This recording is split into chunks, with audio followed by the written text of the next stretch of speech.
Hello. Hey. Hey, I'm going to stop the recording and you're going to. Yes. So that won't be on the recording as far as what to do. We'll repeat it again. I'm sorry, Lynn is having trouble. Are you finding anybody that's had trouble? Is it more the phones or other devices and the computers do work? Can somebody tell me while we're waiting for other people to come? Does it depend on the device or not? I think Homera just told me the opposite. She got in on her phone, I think she said. Homera, are you still here? I don't see her now. All right. And there was another Karen here early, and she's not here now, but we will start. So welcome, everybody. And I want to tell you how the topic came this week to me. It came two different ways, actually, today. I had other ideas, and I just wait to see what would be where the movement is. And I woke up with the lesson in my mind. My mind thinks only thoughts with God. And that's starts around 1:48 with the review lessons that go on quite a few days. And I don't remember when the original lesson was. But I've also been ruminating a little bit, not in the bad sense of ruminating, but cogitating. You know, when someone asks a really good question, that it just sparks your mind to just keep on. It's very stimulating. And our friend Karen, who's here tonight with her husband Rich, asked me a week or so ago in a class, what's another word for the direct path? Or what's another word for direct? The context was direct path. And like many of you, I've been around this block a long time, and probably 35, 40 years with A Course in Miracles. And since 1995, I've been around the non-dual. And I've really never heard anybody ask, because we all know what the word direct means. Karen knows it too, but not in this context. And I've never heard anybody ask a teacher that. And so the juxtaposition of waking up with my mind holds only what I think with God. Now, that's a classic Course in Miracles lesson, right? It kind of symbolizes the progressive path. And this being January, many of us do the lessons again in January. And so, you know how it starts in January, nothing means anything. Basically, you're told your mind is junk, you're not thinking at all. And then later on, you're told you thought you were this really nice person, but actually you have a lot of attack thoughts and you're blaming everybody else. And pretty soon you kind of realize, oh yeah, that's true. And then you're told, actually, that's not you. So you really are innocent. You know, you aren't those thoughts.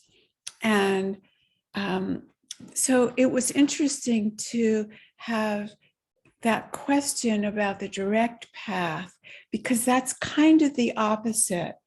And so I wrote down some of the big lessons, not big lessons, but if you were to, let's say, diagram the Course in Miracles, you might come up with some different highlights. But what I came up with was what I started with January. You're not really thinking at all. It's just a lot of junk in your mind. And then you get to see that your only problem is that you believe in separation. So there you go. There's a major thinking problem. And then you're asked over and over to choose once again, and that there's only love and fear, and choose again. And then we have this lesson where my mind thinks only thoughts of God.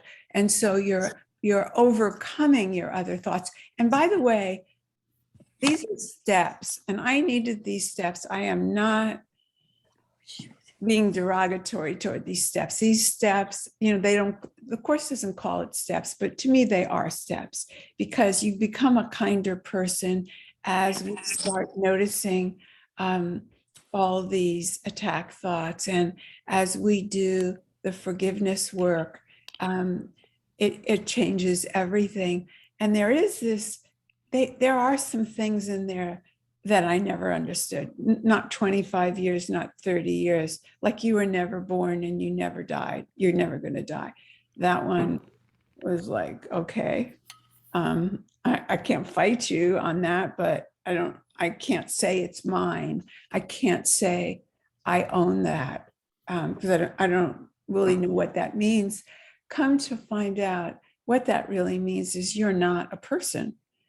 You are so much more than that. So it points to everything that the direct path speaks to directly. I'll get to the direct path in a minute, but I just want to have some ways that, for me, the course ties up. Lesson 189 is my favorite, where it's come with holy empty arms. Forget this course, forget everything, and just be with the one. I'm paraphrasing. And then the final lessons, 361 to 365, this holy instant would I give you, let us be together. It says be you in charge, but at that point it's oneness. We're one, there is no separation.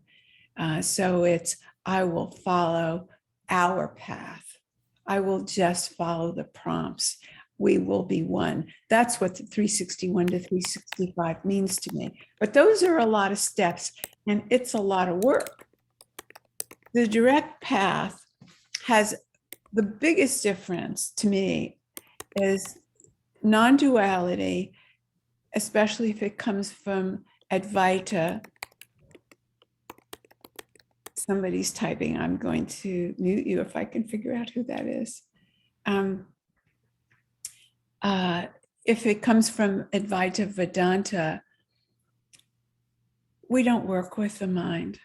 It goes to exactly what the mind is referred to in the beginning. It's junk. It's just separation. It's just the body's thoughts, the personality. It's not to be hated. It's not to be resisted. It's just nothing. It has lots to say, and it's not that the mind can't be. I don't know who that is. Oh, let's see if I can find. I think it's Suzanne. Is it Suzanne? Let's see, where's Suzanne on my board? Okay, thank you. I will mute Suzanne. There we go. Thank you, John. It's not that the mind can't be brought along. It can somewhat be organized, and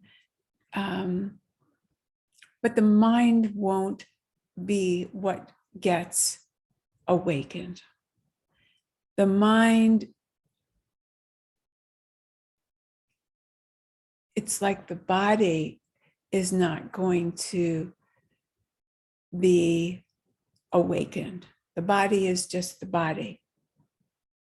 Does that make sense? The awakening comes from understanding we're not the body, and it comes from a now moment. So let's just go over, and then we're going to have our own experience. Here's what I came up with, and I'd be interested to hear what you have to say. For me, the direct path, it's happening now. So it's not a trust, it's not faith, it's not fixing my mind in mind training, it's not in the forgiveness that I'm going to do, it's not my willingness, it's now. And it's my own experience. The closest I think that we can come to is everybody. I'm going to ask everybody this question. Do you know for sure that you're alive? Raise your hand if you say yes. Anybody not sure they're alive? You're not sure? John, you're not sure you're alive? John, you're muted. I'm not too sure of anything, Rosalind. Right, but John, do you think you're dead? Oh, no, I don't think I'm dead. Okay, that's what we're asking. Are you fully alive? Are you fully awake? But are you breathing? Oh, yeah. Oh, yeah. Everybody raise your hand if you know you're breathing. Okay, good. I now have everybody. Great. But you didn't have to go to a book. You didn't have to have a teacher.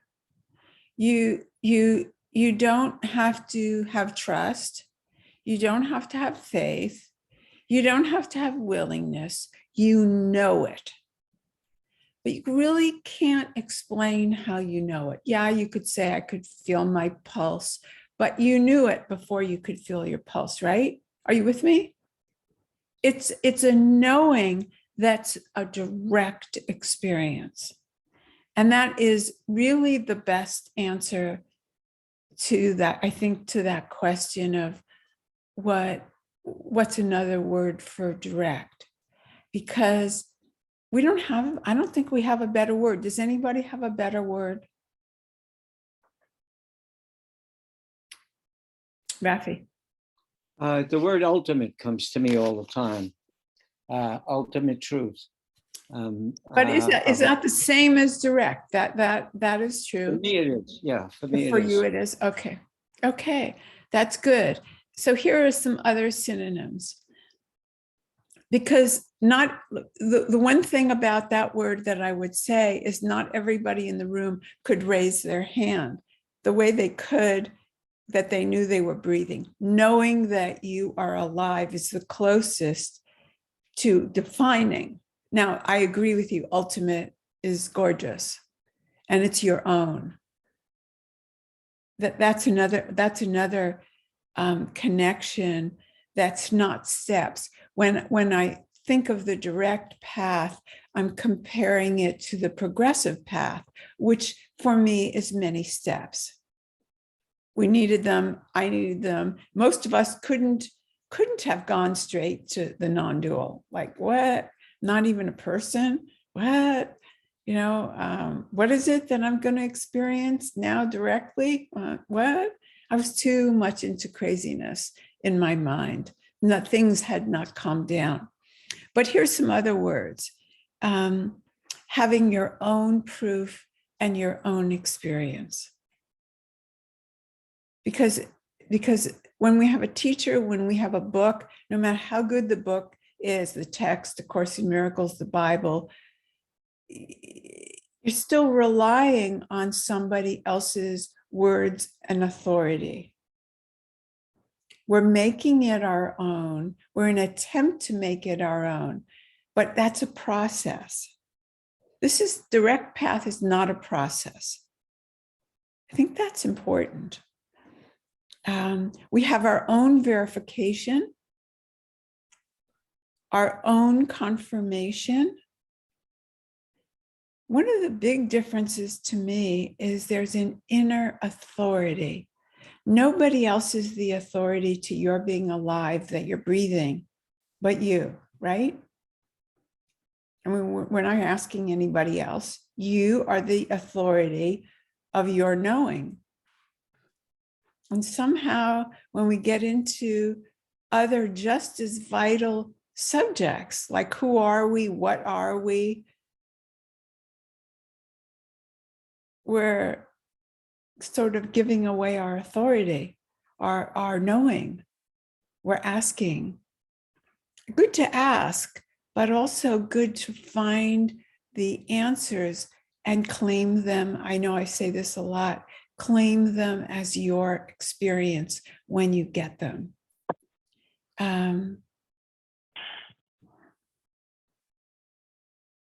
There's another thing that's, to me, very important about the language.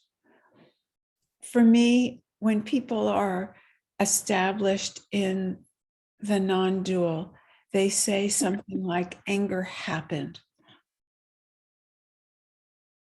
It's not I'm angry, because that's not the I. And the Course, rightfully so, in the steps, asks us to take responsibility.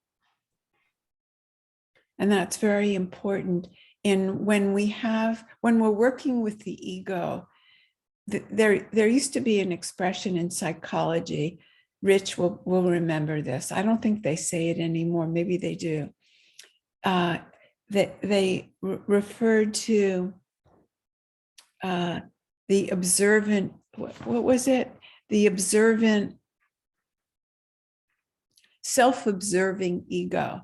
So you would not say in the non-dual, my awareness tells me I'm angry, because of the other use of awareness. Yes, it would be fine because it's local awareness, but it gets tricky. Doesn't it get confusing to use awareness in all these other ways?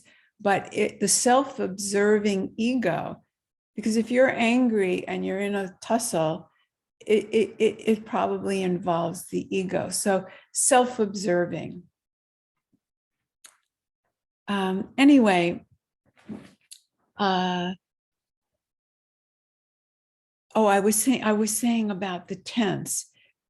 The observing ego would know that you are angry, but doesn't it make a difference, or would it make a difference to you if you said anger happened? I went to the ball game and anger happened. I met with Joe and anger happened. Happened.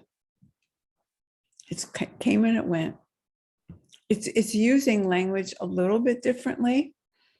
Arba, does that make a difference? You're a linguist. Does that make a difference to you when you use language that way? Yeah, I believe language and how we use it is important. I have, especially after my experience with Rupert, I am a firm believer in not using the verb to be with feelings. I'm very clear with I feel angry. As part of that, it comes and goes because I am not a feeling. The state of being is not a feeling. So anger happened, my first sort of it landing on me is that I don't feel like I'm taking responsibility for it. Yes, and they mean for you not to, because that's exactly right. You may not want to do that as your own practice, but you got it. They don't want you to be, Advaita does not want you to do a dance with responsibility. Then you're in the wrong place as far as Advaita is concerned. So it's a big difference. You don't hear as much of the differences the way Americans teach it. You do hear it when you go deeper. And in the first blush of the teaching, it's not emphasized. But who is it that would be taking responsibility? In the non-dual, we're not these separate people. So who or what would be taking responsibility? It's not that we shirk it. If anything, we're more willing to extend and be with the brother because we're not separate. But anyway, that's very useful. Homera, you have your hand up.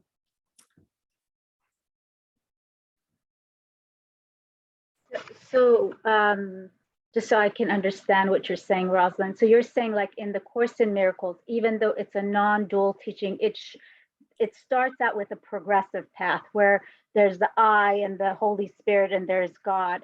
And non-duality, there's just the oneness. Right.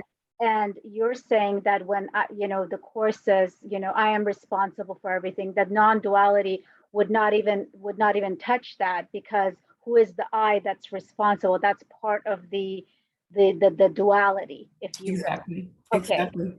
Okay. So then I want to, if you could please also explain to me the local awareness versus awareness. Okay. What Yes. does that mean? Yes. So everything is awareness, because it's like, if you say awareness, not as me, okay.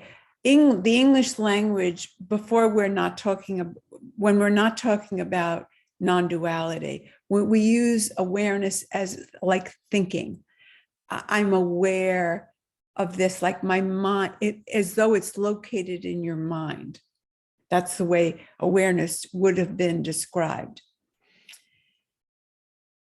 In non-duality, the world awareness with a capital A, you could call it consciousness, you could call it God, you could call it everything, you could call it the ultimate, as Raffi did, you could call it oneness, but it doesn't mean I noticed, I'm aware, oh, I noticed it's raining out.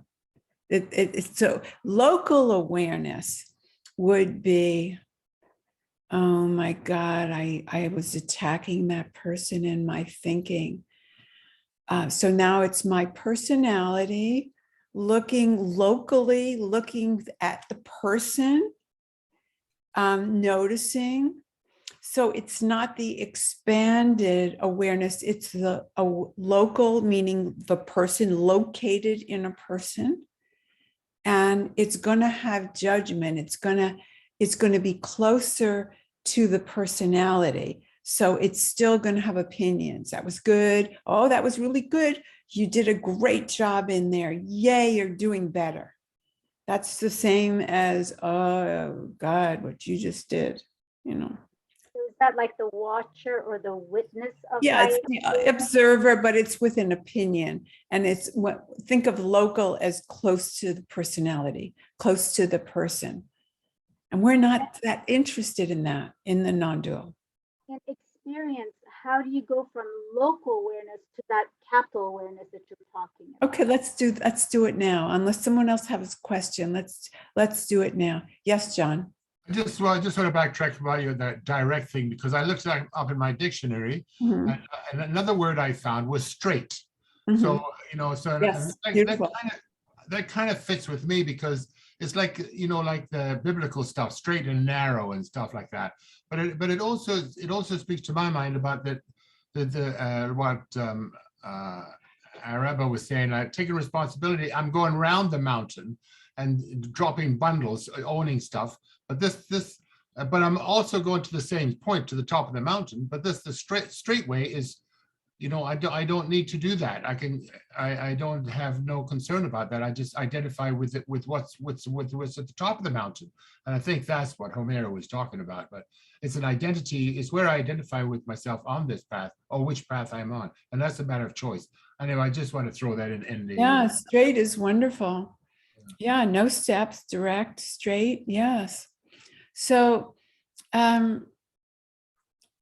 we can talk about it, and there are lots of videos. Rupert's so good at describing this, but let's go to our own experience. So take something, if you would, that's in your personality from today, something recent. It didn't have to be today, but something that has juice. And you don't have to share it, so you can be as truthful and honest as you can be. and give it a number, something that you are not at one with. Give it a number.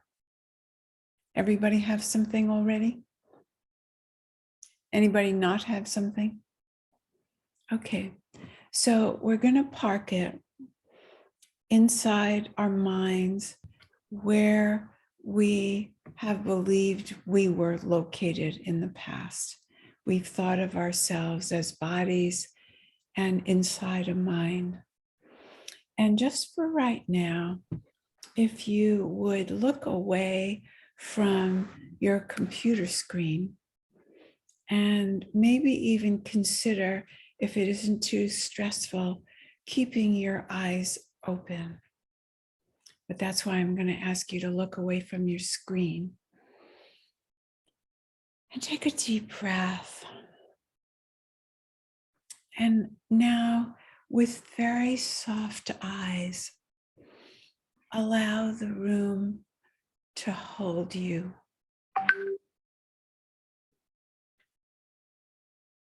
You're going to move your energy from inside this body, and it's been flowing with water and blood and circulation and air and exchanging carbon dioxide without your help. And now we're going to move into that energy that takes care of life without our control. And we're going to notice with our eyes that are softly gazing out that there's air in the room. And often we notice the objects of the room, but we don't notice the air. And now we're just going to take in the air, and the air is going to take us in. And all are welcome. All are welcome. There are no qualifications. The air allows us all to be present.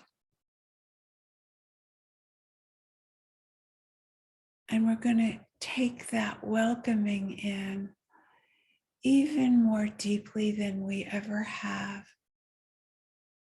Nothing's required, no improvement.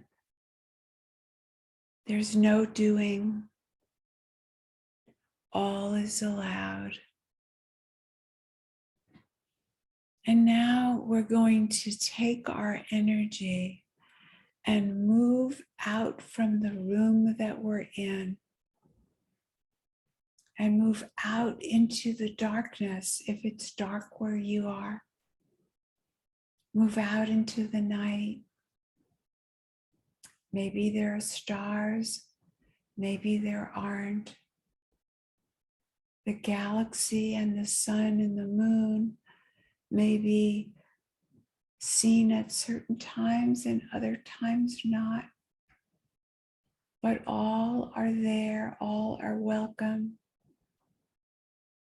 And we're welcomed outside the room. We're welcomed in nature. The trees welcome us. The plants welcome us. Our okayness is not in question.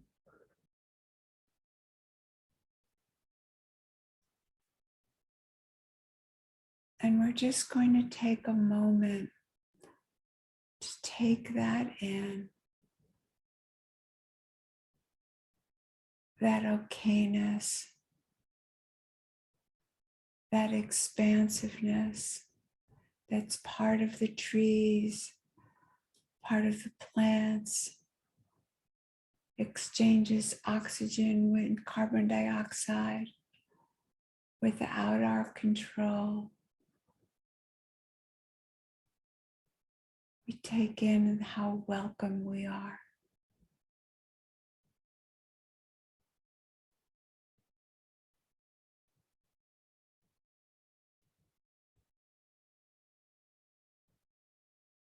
in this space, there are no opinions, no qualifications, no judgments, but it's kind of a nothingness, an emptiness that's very welcome because there's no suffering.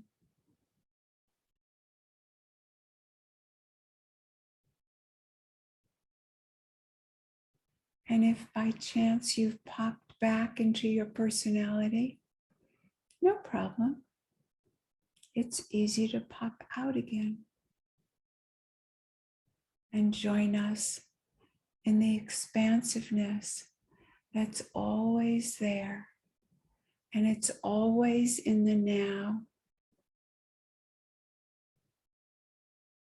And this energy is what drives your car when you forgot to drive. There you were driving the car, but you don't remember driving. And this energy can take over. It's in your intuition. It moves you around. It's just not part of the small mind. But it's a knowing that is beyond a limitation of a person. And we all have access to it, always. We are that. That is us.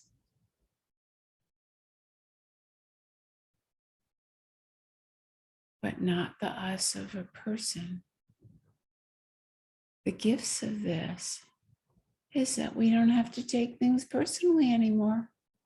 We don't have to defend. We can feel that welcoming. And when you're ready, you can come back into the room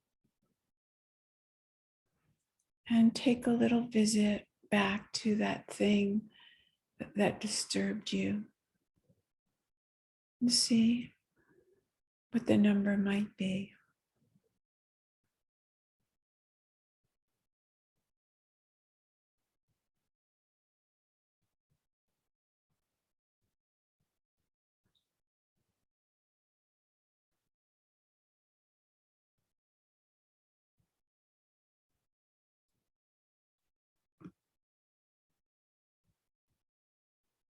So Homera, how was that for you? Were you able to leave your personality? Yes, it's incredibly peaceful, and it's either my consciousness is ready for that now, because I've done Rupert Spira's retreats and I've never been able to experience, and I would always question what is he saying? And for some reason, every time you've done this, the few times I've listened to you, I've been able to go there with you. So not sure what that is. I have two questions in that. When I checked in about the level of that upset, it just dropped away. It wasn't what it was when I first kind of measured, 0 to 10, where was I? And there's a peacefulness, but almost like out of worldliness. It's almost like, and I'm wondering, is that what or is it supposed to be alert peacefulness? Like, do you know what I mean? It's almost both. like It's both. It's that peacefulness, but if you needed to be alert, if there was an emergency, you would be just able to do it even better because you'd have no interfering thoughts and fears and conflicts. So sometimes I've had people write down their phone number right in the middle, just so they see that they're not zoned out, or, there's one has to have bring this experience into life more. And then you get to see that you will be moved and you are perfectly able, just like when you drive your car, you're not zoned out. It feels like, how did I get here? I must have been, hypnotized or something, but you didn't get any accidents.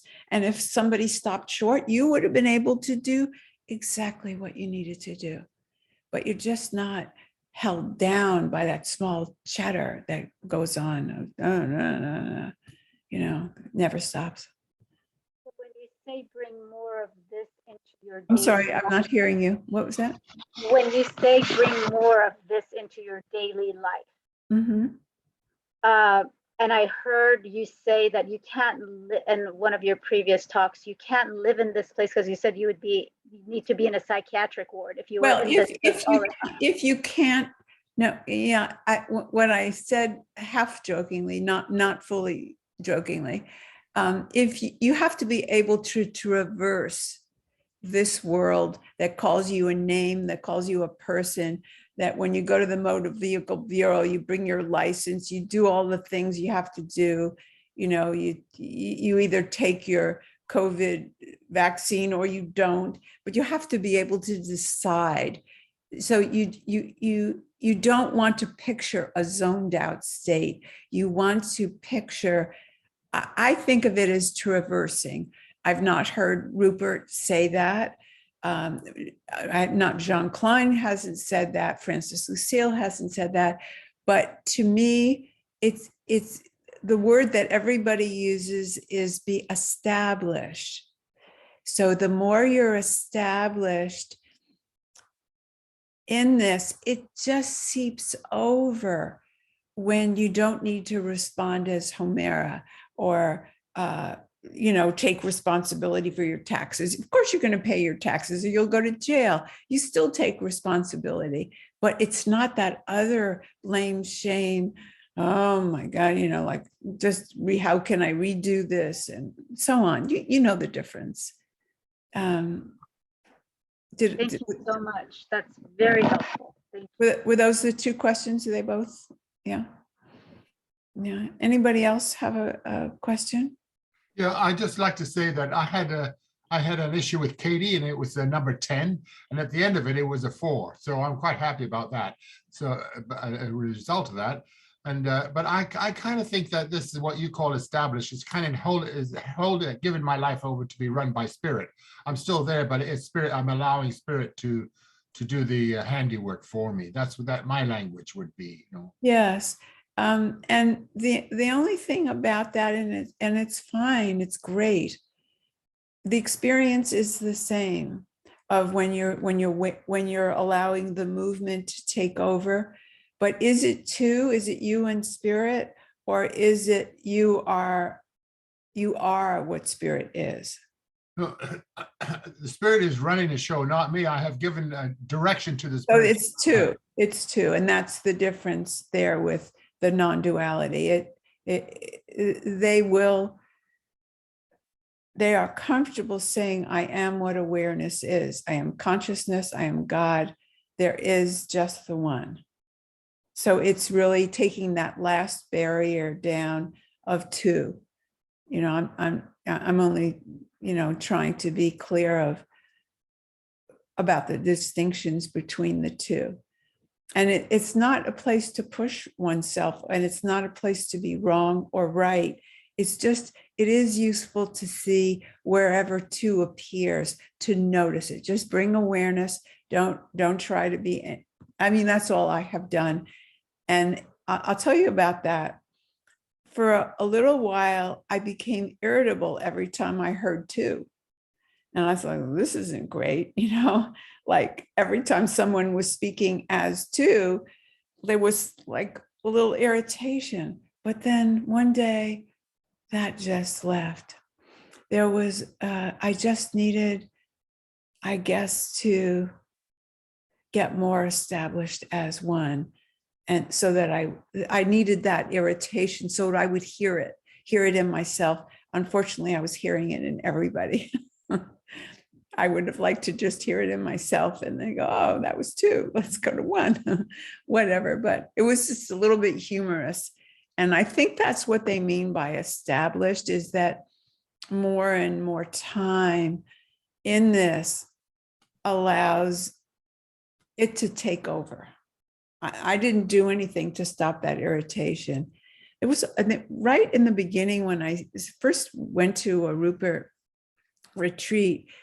He said, somebody asked him, well, how do I talk to these other people who this is my job and I have to talk to them about duality and all this other stuff? And he said, when you know who and what you are, you can talk to anybody about anything. And so I knew the whole time that I was irritated every time I heard two, that there was more coming. There was more, and I just waited to receive the next piece.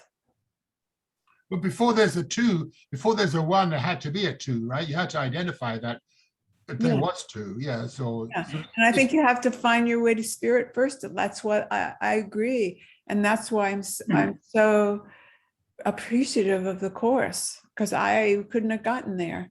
I thought that, that place in the course where it says, you think that if someone saw the real you, they would recoil, but that's not the real you. That's the line that got me the very first year, 1980 something. I said, oh my God, if a book knows that, oh my God, I got to read this book, because and that if that's the truth, that I'm not that icky person. So, I had a long road to go thank you. to even accept spirit. So you're right. There had to be two first. Thank you. Yeah, thank you. Rich. Jocelyn, what about when there are strong emotions, like really strong emotions, whether it's grief or something like that? I know that Rupert goes at it from two different perspectives. One, this kind of wide going back to the awareness, and another getting really close to the feelings. And I'm wondering what your take is on that. Well, I think both of those work. I think that the thing that he always says is allow them. Allow them. Because even if you're getting close, or you're looking at it from the point of view of awareness rather than the person, you're allowing it. You're not fighting it. You're not trying to get rid of it. That's the biggest thing that Rupert says. And I have to say, that's my experience. But what's your experience? How successful have you been, anybody, in getting rid of a feeling? Right? It doesn't, yes, Rafi. Well, what you said about allowing the feeling, they come up to leave anyway. And if you don't let them go, they're just going to recycle. Mm-hmm. So if you allow it up, you're not fighting with it. You're welcome, welcome, welcome, allow, whatever word you use, mm-hmm. and just be one with the feeling, and then just allow it to leave. And when you say you're one with it, let's be clear, you don't have to like it. You're just allowing it. Oh, I like it. I love it. If there's fear, I give the fear all the love I can. I love you. I love you. I love you. And now I'm letting you go. And you can do that, but you can also not like it and not fight it. So like it can feel awful. You could be in excruciating pain, physical or emotional, and just allowing it by not trying to get rid of it. If you can love it like Rafi does, great. You're there. On its own. It will leave on its own anyway. It will leave on its own. You can't hold an emotion. Try to hold your best happy emotion. You can't. It's an energy in motion. Just allowing is everything. Bringing awareness to it is everything. So you can bring it close. Does everybody know what his two ways are? Like what she's talking about? Anybody want to know? And anybody not know? Yeah. So bringing it close would be making it as big as it wants to be. Let it take over, bring it, just welcome it. Say, you can stay forever. Show me what you are. Like, show me all the ways that you want to show me. Like, just really wide open. But and the other, Rosalind. What's that? hasn't gone away. For What- me, when I have tried that, like it gets bigger and bigger and bigger, and then there's a point where I have to cut it off. I don't know if the repression of the feelings and the emotions have been for so long that, I mean, it's just like the stomach tightening, the heart beating really fast, the shaking. It can go on like it doesn't leave. Well, it's hard to talk about it in the abstract as a general something. So if at some point you want to actually talk about it with us, I'm happy to go there with you because I'm not afraid. I know that we can allow it a home where it will disappear, but I don't know what you're actually doing with it in the abstract. Do you follow? So yeah, I'm happy to do that with you.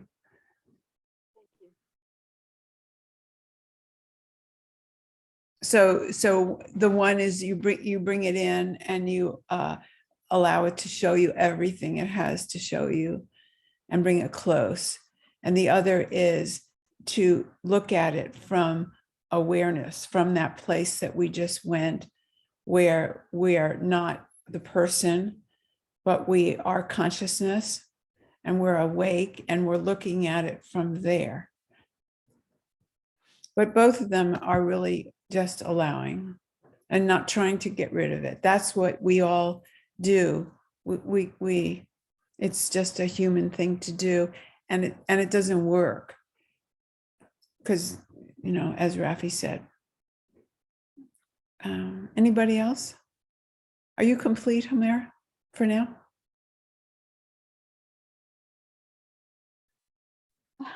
Yes. Thank you so much, Rosalind. Thank you. Yeah.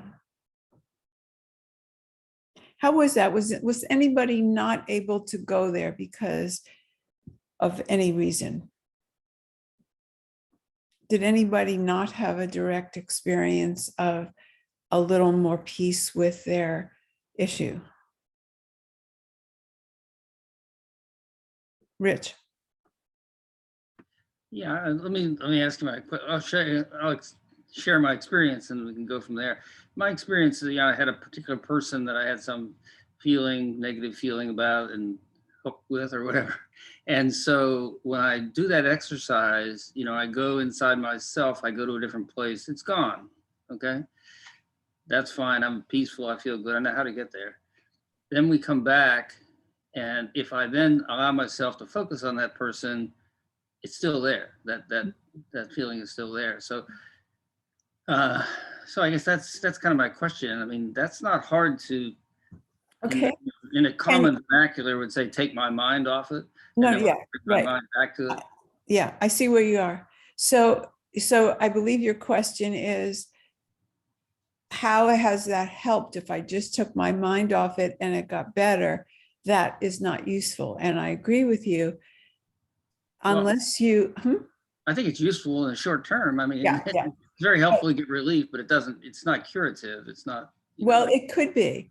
So nothing changed with this person in reality. Like, you didn't have a discussion with them. They didn't say, I'm sorry, whatever it is. Let's say they offended you. We don't need to know what it was, but nothing changed in this world with them. Mhm. But you allowed the feeling to change because you came back to it. You were willing to see it, and it wasn't the same number, right? When you came back. You mean, was my irritation or my feeling? Yeah, right. It wasn't the same level of upset, was it? Was it exactly the same? I don't think I calibrated at that level, but I think it was not appreciably. It wasn't more. I think that's true. I don't know if it was appreciably less. Maybe a little bit. Yeah. Maybe Yeah. Well, usually it is. Mm-hmm. I can't say 100% of the time, but it's pretty high in the 90s, high 90s, that when people come back after getting a different perspective, that it's not the same number. So we're having a direct experience that a different perspective, not just taking my mind off it, but the perspective of the larger awareness where I have a different feeling about myself as a person. I don't feel like the personality that I felt like before I went there. Did that happen for you, that you felt a little more expanded, a little? Yeah, probably. Yeah. So you're a very experienced Course in Miracles student or teacher.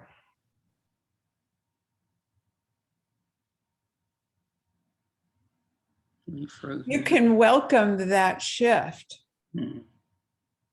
and make that your truth, or you can always go back Hmm. and mess around in there.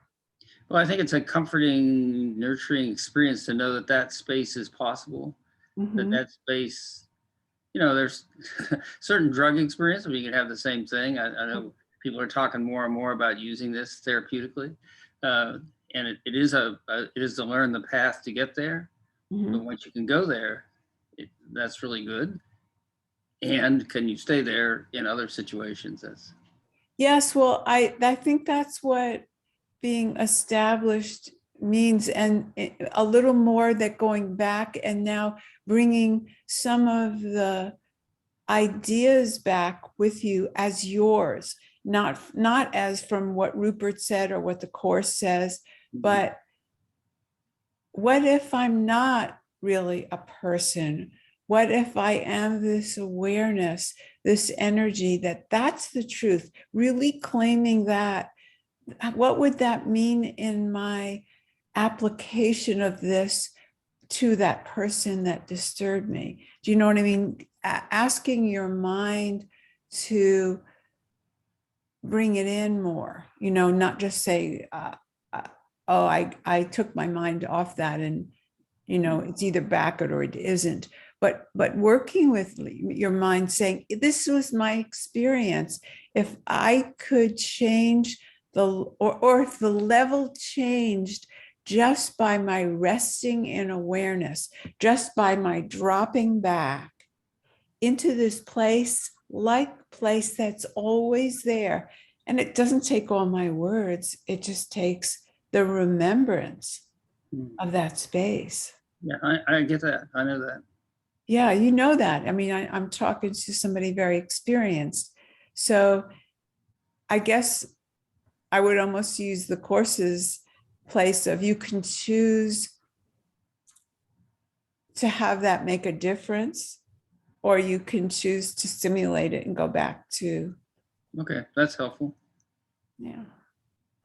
Anybody else? Yeah, Rosalind, I just want to jump on that a minute, if I may, because for me, like, the big deal is the change of perspective. And Mhm. so, like, whatever I do, so if I'm changing my perspective, I'm on the right track. So what I'm hearing about that conversation you just had there is really depends on what my outcome is, because whatever I set up my outcome at the very beginning, that will determine the opportunities to show up, which will allow me a new perspective. So like, if I'm into just to doing a test run on something without having an outcome that, hey, here's an opportunity for healing, or here's an opportunity for shifting, then I'm only firing one shot out of my double barrel shotgun, and when I could take the whole thing, and by having an outcome as well as the process and shifting my perspective, and once that perspective is shifted, then I can take action, logical actions that will support that, because it's in line with my original goal. And that's what came to me. So I'm really grateful for that conversation you just had, and the way that it helped me. Thank you, John. And I think that another word for established and another word for direct, even though it's not a dictionary definition, is home. Where is our home? Is our home in the usual jammering and the conflict and the small mind and in the personality? Or do we want to make our home more and more in this place where no suffering, place like place, because there's no edges. There are no edges there. There are no limits. Or would I prefer to go to the familiar, And I love the fact that family is the root word of familiar. Phone number 425-736-3479. Yeah. So Rosalind, I got one other thing to say about, so what comes into my head, what Spirit gives me as I'm thinking about our conversation is that, or I'm imaging that this place, this sense of peacefulness, this sense of being one can kind of spill over, and I'm getting a visual image of like fluid spilling over on this person that I'm having the problem with. Mhm. And that seemed to be something new, you know, That's that lovely. that this sense that I have now becomes part of my experience with him. Yeah. That would be very useful to do. Yes. Yes. And these are the openings that happen, you know, that more and more we have these direct experiences.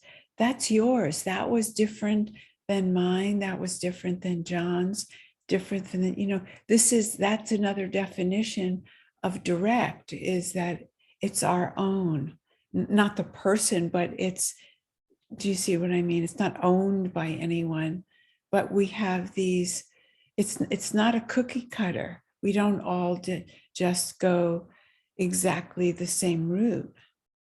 So I thank you for going on this journey with me. It's 8:00.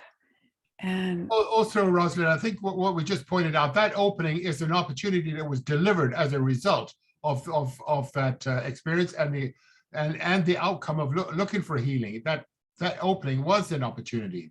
That's how it's delivered. yes, it was beautiful. John and Rich, I love that spilling over onto the people, onto the situation. And it can spill over onto our bodies if we're having struggles with our bodies and limitations. There's no, right? I see yeah, Arba shaking her head. Yes, why not? Yeah. And do you know that when I think of this place, my voice changes just for me, just for me. All I have to do is think of this place-like place, because it's not a place, it's everywhere. A place-like place with no edges. And my voice takes me there because it changes because of the remembering. And the same can be with you. It may not be your voice. It may be your voice. It may be your thoughts. It may be the spilling, the physical spilling.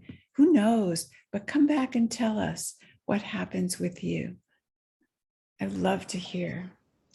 And Rosalind, just quickly for me, when you just shared that it's about the relaxation, and it's like, so going into the meditation and doing it through relaxation, and then that infinite space that you bring forth is like, how do I keep this with me? And part of that is knowing relax. All right, now I've got my eyes opened. I'm standing up, I'm not sitting. I'm going to move forward. And how can I stay relaxed? How can I, yes, keep that lovely, where my number was, up there, and when it was over, just like Amira, it was gone. It was, the whole thing was, it disappeared. So that was significant for me. And so the meditation and my learning meditation in these last year and a half with you has really brought me to that quiet place where I can feel it while I'm awake and when I'm doing things and whom I'm with, and I get really frightened, and then I can just say, come back home. Relax, get quiet. That's my message all the time, but I just want to thank you for the meditation, and that the meditation isn't to learn to sit and close your eyes and do meditation. It's about helping you be in the world with that quiet and peaceful way of being. So thank you so much. Well, and thank you. And thank you for sharing your beautiful brilliance, because whenever you share, it tickles us, and Well, I don't know. Thank you. Yes, no, just take it in. Thank you. It's beautiful. So it's very touching. Yeah. What Robin said reminded me of in the course, the first review in that introduction. It just reminded me of our conversation. The purpose of your learning is to enable you to bring the quiet with you and to heal distress and turmoil. This is not done by avoiding them and seeking a haven of isolation for yourself. You will yet learn that peace is part of you and requires only that you be there to embrace any situation in which you are. And finally, you will learn that there is no limit to where you are, so that your peace is everywhere as you are. Oh my goodness. Thank you, Arva. That was so exquisite. Oh my Thank you. God. Where is that? Where is that? The introduction to the first review in the workbook. Thank you. Thank you. Beautiful. Oh my gosh, So it's right there. Yeah. Thank you. Thank you, everybody. Bye. Thank Bye. you. Thank you, Rosalind. Thank you. Thank you. Lovely. Thank Thank you. you. What a beautiful note to end on. Thank you. Yes. Thank you, Rosalind. Thank you, everybody. Good evening. Bye.